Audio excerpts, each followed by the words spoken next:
Bien, bonjour à tous. Alors, à distance et en présentiel. 13h30, c'est l'heure de commencer la deuxième session, la première session de l'après-midi pour la journée Data Aquitaine 2022. On a l'honneur d'accueillir Thierry Famy, dirigeant de la société Insoft, éditeur de logiciels, qui nous propose aujourd'hui une réflexion ou en tout cas une présentation sur les méthodes prédictives dans la régression logistique. Merci Vincent.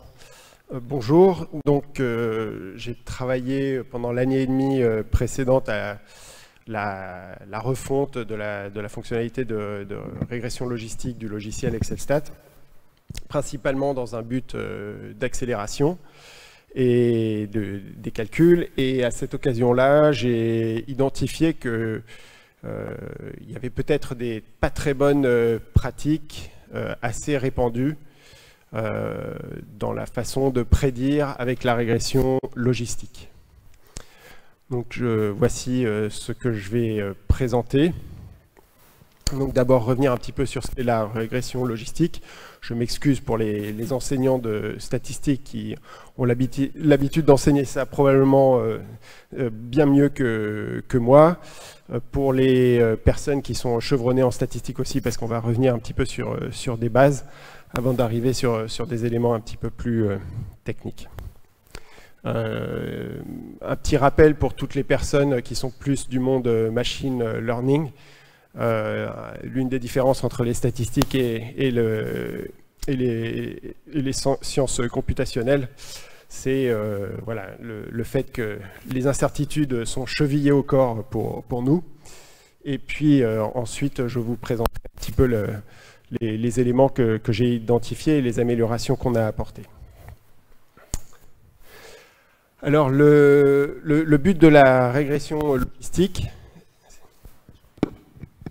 c'est de faire c'est de modéliser non pas des événements eux-mêmes, comme par exemple avec la régression linéaire classique, mais de modéliser des probabilités de survenue d'événements.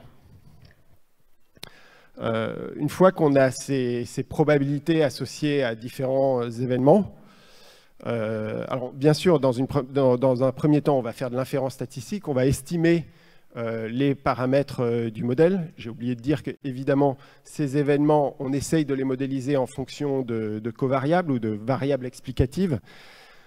C'est la même chose, hein, c'est juste deux noms alternatifs qu'on trouve dans la littérature. Donc on estime les paramètres du modèle et ensuite on utilise le modèle pour faire des prédictions. Donc là, en l'occurrence, des prédictions de probabilité. Donc on va avoir tous nos événements qui vont avoir chacun une probabilité. Et comme en général, on va vouloir prendre une décision, eh bien on va prédire que l'événement qui va se produire est celui avec la probabilité la plus élevée. Alors, il existe différents types de régression logistique. Le mot général est souvent utilisé pour la régression sur des variables binaires, mais il y a aussi d'autres situations. Donc, la situation de base, c'est on a une variable qui suit une loi de Bernoulli. Et donc, avec deux événements possibles, ça sera oui, non, 0, 1, pile ou face, voilà, tout ce qui peut être binaire. Et donc, dans ce cas-là, on va essayer de modéliser la probabilité de survenance de l'événement 1, sachant que par déduction, on a celle de l'événement 0 en faisant 1 moins cette probabilité. Donc ça peut être par exemple utilisé pour faire du credit scoring. Vous allez dans une banque, vous demandez un prêt. Il y a un modèle qui va tourner et qui va déterminer est-ce qu'on doit vous accorder le prêt ou pas, sachant que ce qu'on va modéliser, c'est la probabilité que vous fassiez défaut ou que vous remboursiez votre prêt.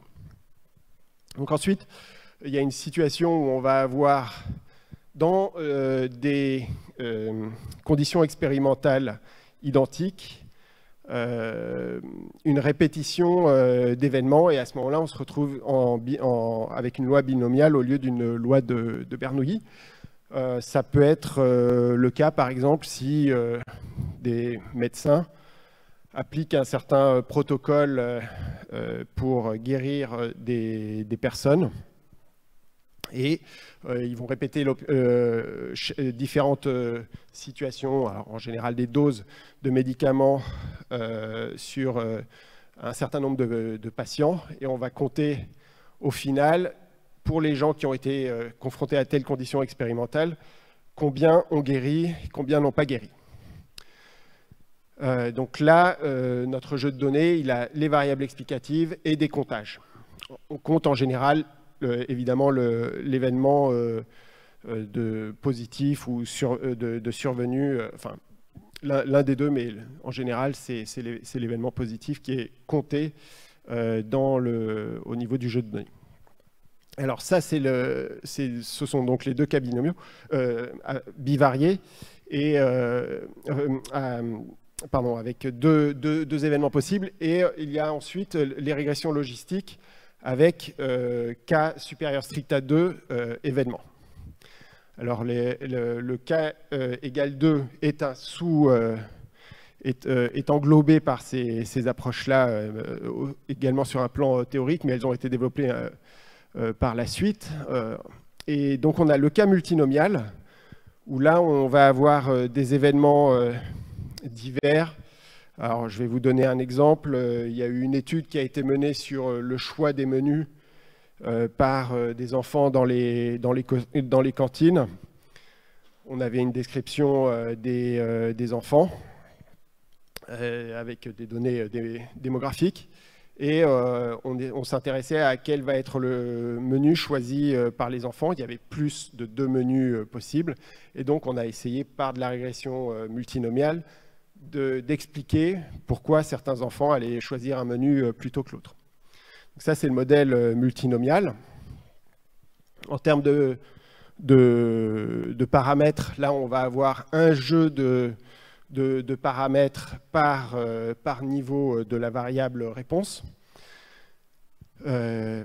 Et ensuite, il y a le modèle ordinal qui se décline en 2 versions. Nous, dans Excelstat, on a que la version la plus commune, où en fait, on va modéliser.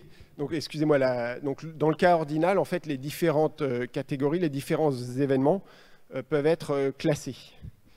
Donc, ça, par exemple, si on essaye de modéliser une variable comme le revenu qui a été discrétisé, ou voilà, ce sont souvent des variables qui quelque part viennent d'une discrétisation. Donc toute situation où on aura quelque chose comme petit, intermédiaire, élevé. Voilà, ça c'est de la régression ordinale. Et donc le cas que nous on traite, on utilise cette hypothèse que les odds ratio, les rapports de probabilité, donnent la même combinaison linéaire de variables. Donc on a un nombre de paramètres relativement réduit par rapport au cas multinomial, mais il existe aussi un modèle où on a une situation différente pour chaque niveau, un jeu de paramètres différent. Donc la régression logistique dans son ensemble, hein, les différentes situations que je viens de décrire font partie du modèle généralisé, linéaire généralisé. Donc en anglais, il y a bien la différence entre Generalized Linear Model et le General Linear Model. General Linear Model, c'est la régression linéaire au sens large. Là, c'est vraiment le modèle linéaire généralisé, dont la particularité est d'avoir l'espérance des variables réponses connaissant les variables explicatives, qui est égale à une fonction d'une combinaison linéaire des paramètres multipliés par les variables explicatives. C'est vraiment quelque chose de très particulier. Dans le cas du modèle de Bernoulli et du modèle binomial, on a la fonction g qui est définie comme le log du rapport des probabilités. Donc quand on est dans le cas binomial, 1 moins PIJ, c'est l'événement 0 et PIJ, c'est l'événement 1. Et on appelle ça le logit, un terme que vous voyez probablement de temps en temps si vous manipulez cet outil. Et du coup, la fonction inverse, donc G-1, et cette fonction avec cette forme sigmoïde qui voilà, permet d'obtenir la probabilité associée à une observation. Et cette probabilité est donc entre 0 et 1.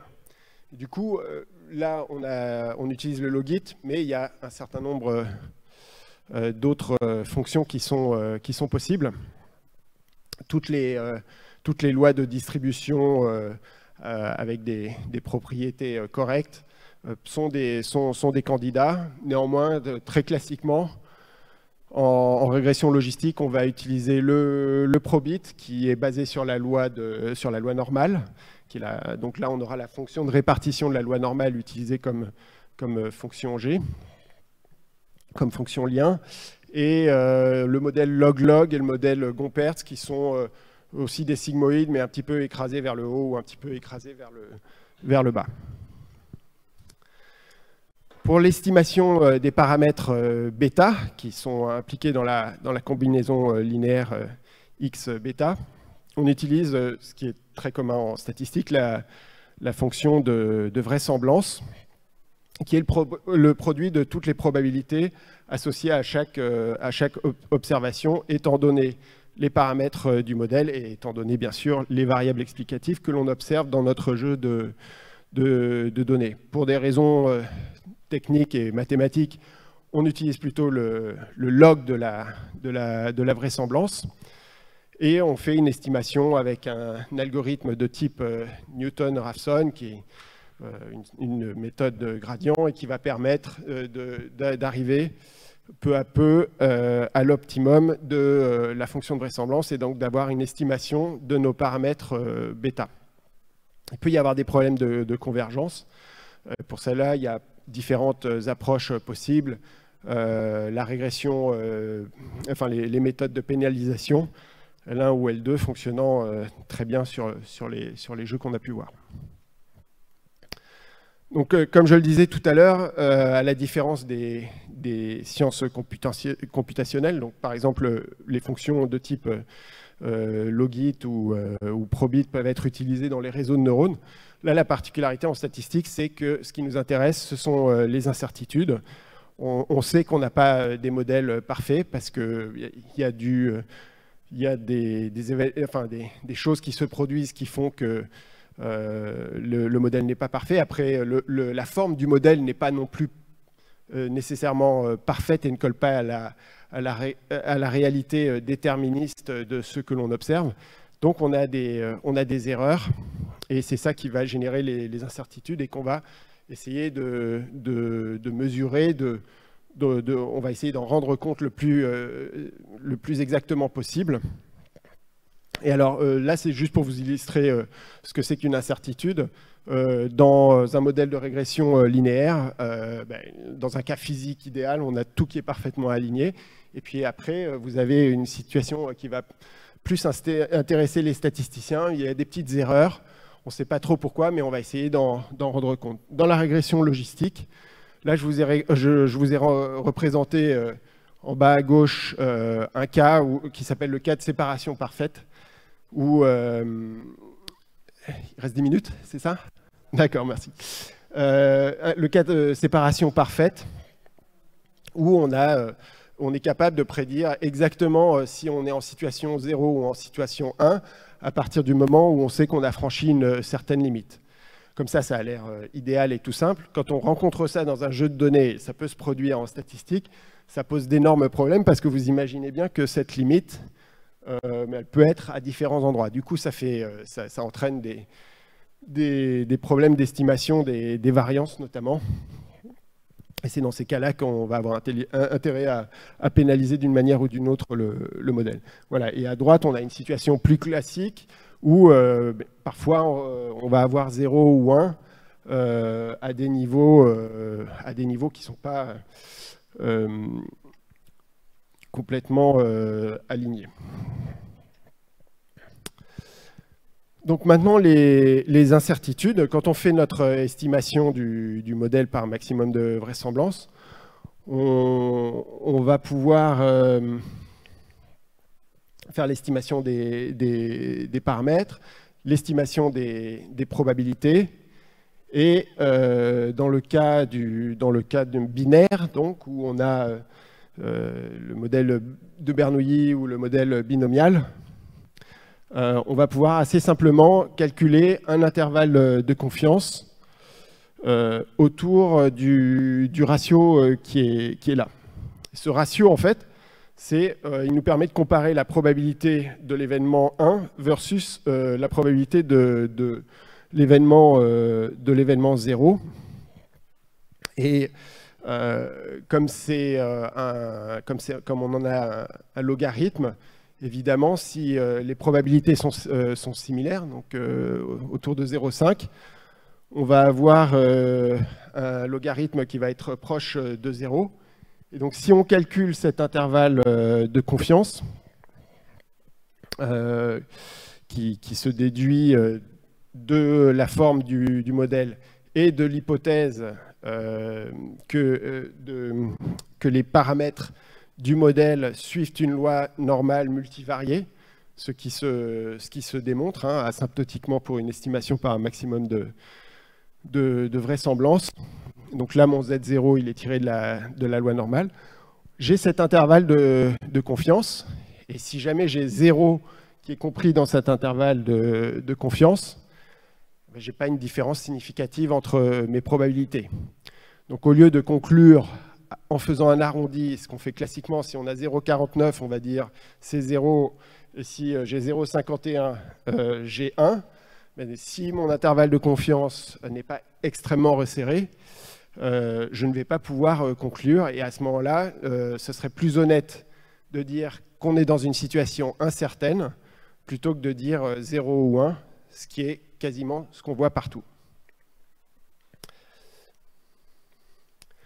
Alors dans le cas multinomial, comme je racontais à Vincent tout à l'heure, en fait, voilà, j'ai fait la bibliographie, puis j'ai vu qu'il y avait des gens qui avaient un petit peu travaillé sur les intervalles de confiance dans le cas multinomial, et bizarrement, c'est venu très très tard au niveau des diagnostics de la régression logistique.